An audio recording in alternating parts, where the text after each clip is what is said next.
El pueblo y la pluma por Samantha Andrea Medina Medina. La pluma que atormentaba al pueblo de Flor había estado dormida durante bastante tiempo, al punto de que la mayoría de los que vivían en aquel lugar bañado por los rayos solares, decorado con fachadas coloridas y perfumado con aire salado, había asumido que todo aquel asunto oral de la pluma no era más que una leyenda narrada de generación en generación. Fue de ese modo hasta que doña Esperanza profirió un grito aquel primer martes, el primer día de la pesadilla.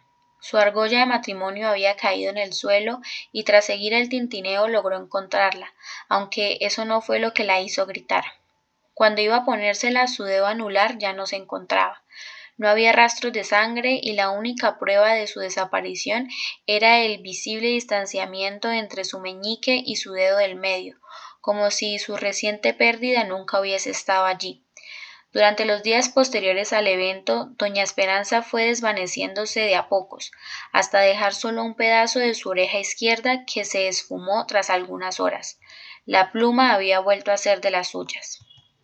Cuando fueron a inspeccionar el viejo libro que se encontraba bajo llave en la casa museo del pueblo, muchos globos oculares estuvieron a punto de tocar el piso. En tinta, con una caligrafía perfectamente legible, se encontraba escrito Esperanza María Martínez de Arango, y con solo un nombre se dio inicio al reino del horror. Así los días pasaron. Flor y algunos de sus compañeros se acercaban a la casa museo antes de la escuela para inspeccionar las antiguas páginas y encontrar la inicial de la próxima persona que fuese a desaparecer. Es una L, dijo Flor. ¿Creen que el próximo sea Lorenzo el dentista?, sugirió uno de los niños. Y si desaparece Lara, la iguana, comentó otro. Lo cierto es que quien desaparecería sería Laura, una de sus compañeras de clase. Luego fue José, el de la tienda. Después Carolina, la profesora de español. No fueron muchas las rondas hasta que fue el turno de Lara, la iguana, pero esa no era la mayor preocupación de Flor.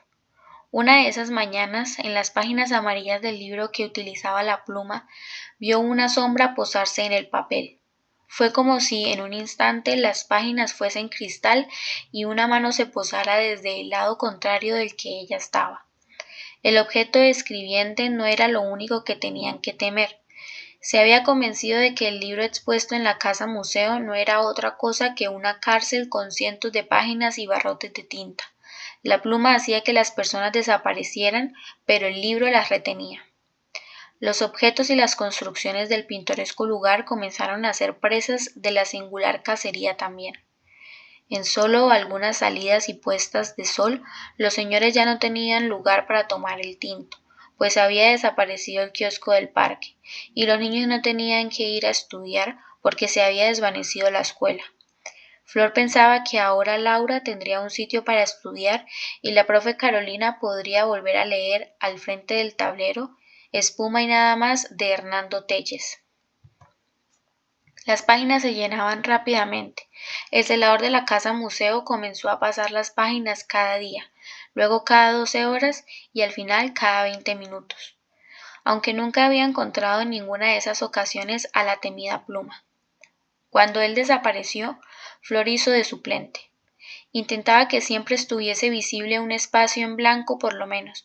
No quería que el objeto misterioso la apuñalara a ella en lugar del papel. Cuando Flor vio que el territorio en el que respiraba la sal se convirtió en un lugar en blanco sin cosas ni personas, comenzó a correr del destino que, para ese momento, era inexorable. La pluma había sido compasiva con ella, pero sabía que lo que tanto temía tomaría lugar en algún momento. No importó cuánto serpenteó sobre la pálida superficie, terminó siendo Flor, otra consigna entre los barrotes de tinta.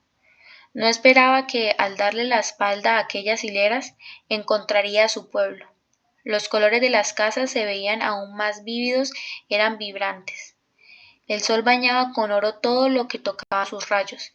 El aire salado se mezclaba con el olor de los libros viejos y transportaba las risas burbujeantes de los niños que se encontraban en la jornada escolar.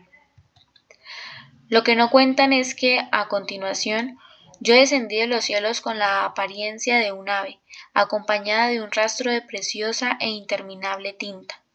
Yo no había sido cruel con ellos.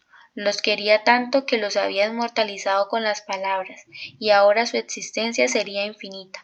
Su pueblo sería conocido por más personas. El libro descansaría entre muchas manos, y tras una larga travesía sonreiría al ser depositado en las tuyas.